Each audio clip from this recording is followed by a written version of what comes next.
Welcome dear students to today's English lesson. I hope you have studied our last week lesson. Today we have Unit 1, When I Was a Child, Section 1, Through a Colored Glass. In this unit, R.K. Lakshman talks about his childhood, his brother R.K. Narayan, and his path towards becoming a celebrated cartoonist and illustrator. Rasipuram Krishnaswamy Iyer Lakshman, that was his full name. He was born in the year 1921 and died in the year 2015. He was an Indian cartoonist, illustrator and humorist. He is best known for his creation, The Common Man, and for his daily cartoon strip, You Said It, in the Times of India newspaper, which started in 1951. R.K. Lakshman started his career as a part-time cartoonist, working mostly for local newspapers and magazines. While as a college student, he illustrated his older brother R.K. Narayan's stories in the Hindu. His first full-time job was as a political cartoonist for the Free Press Journal in Mumbai.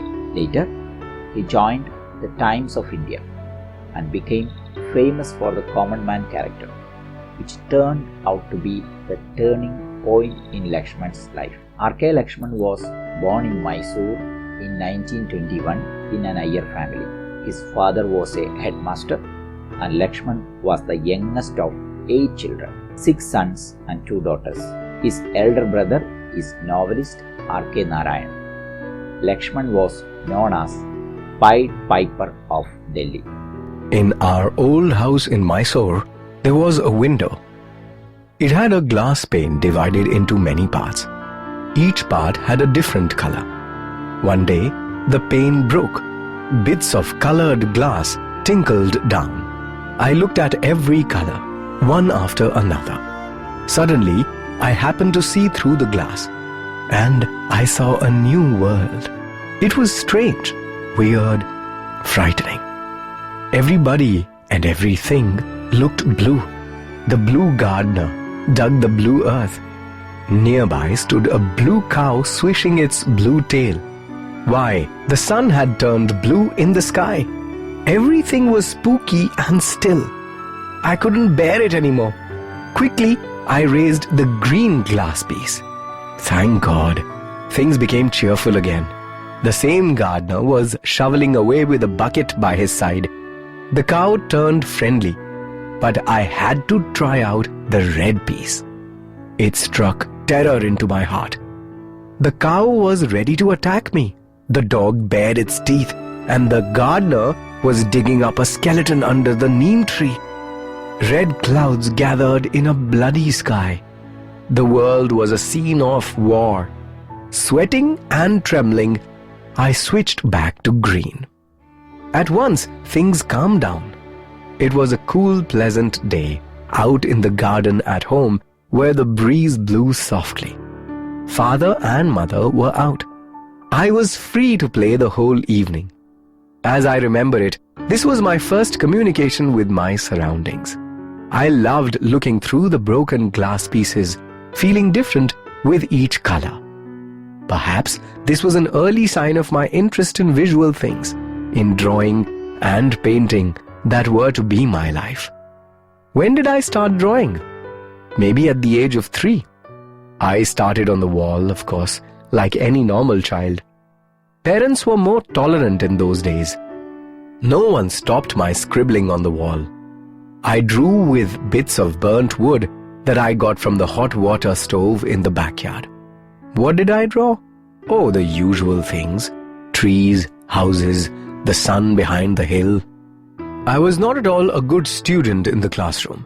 The one time I got a pat on the back from the teacher was for one of my drawings. We were all asked to draw a leaf. Each child scratched his head and wondered what a leaf looked like. One drew a banana leaf which became too big for the slate. Another drew a speck that couldn't be seen.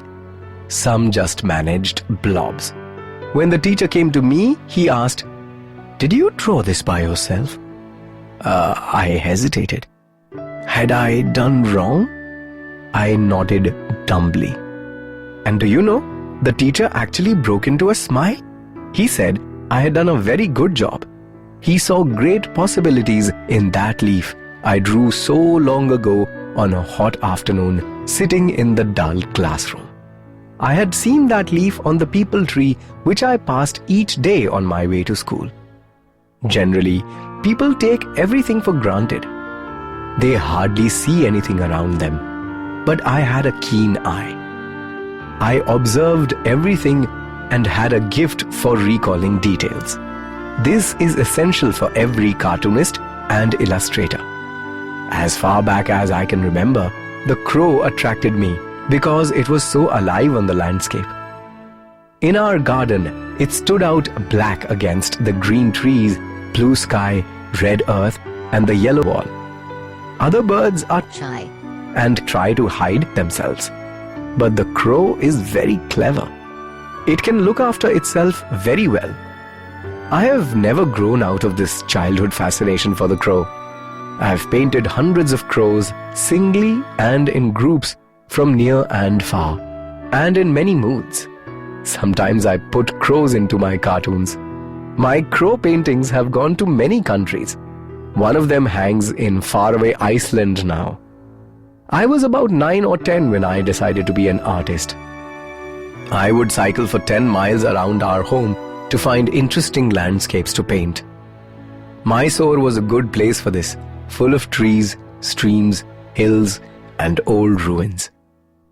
I also learnt a lot by looking at illustrations in foreign magazines. The cartoons were a special attraction. I began to draw cartoons and found the local papers willing to publish them. I must have done well, because I was asked to draw posters too for the defense program and for adult education. I earned my pocket money and never had to trouble my parents for it. When Narayan's stories began to get published in the Hindu Madras, he asked me to illustrate them. I knew exactly what he wanted and whom he had in mind for his characters. Didn't we belong to the same place? Hadn't I spent hours in every spot around us, including the busy market square?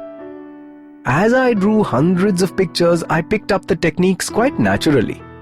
Trial and error taught me to use brush and paint and ink. Others besides Narayan began to ask me to illustrate their stories for them. After this, I tried getting a job as a cartoonist in New Delhi. The Hindustan Times told me I was too young to be a newspaper cartoonist. I was more successful in Bombay. I got work in the Blitz and the Free Press Journal. Besides cartoons, I did comic strips telling the stories of Tantri the magician and other heroes. Very soon, I made a name for myself and joined a big English newspaper, The Times of India. For 47 years, I have been drawing cartoons for its front page. A stamp was brought out to celebrate the 150th year of this newspaper, and the picture on it was one of my cartoons. Yes, I have worked very hard and long, but I have not forgotten that you can see the world through pieces of colored glass. Nor have I lost my love for those noisy black birds which are always around us, managing to survive. I continue to paint crows with as much enjoyment as I did on those long days of carefree childhood, when each day was exciting and every hour brought adventure. Dear students, I hope you have followed the passage carefully. Now, we have few new words and their meanings to understand. Swishing, moving quickly through the air in a way that made a soft sound. Spooky, strange and frightening. Shoveling away, lifting and moving the earth with a shovel. Bared its teeth, showed the teeth in an angry and threatening way. Visual things, things that you can see. Speck, a very small spot. Blobs, drawings that did not look like leaves at all. A keen eye, good at noticing things. Techniques, ways of drawing pictures. Trial and error, the process of solving a problem by trying various methods until you find a method that is successful. Dear students, you have to read this passage very carefully for a number of times. You have to write the notes I sent to you in your notebooks.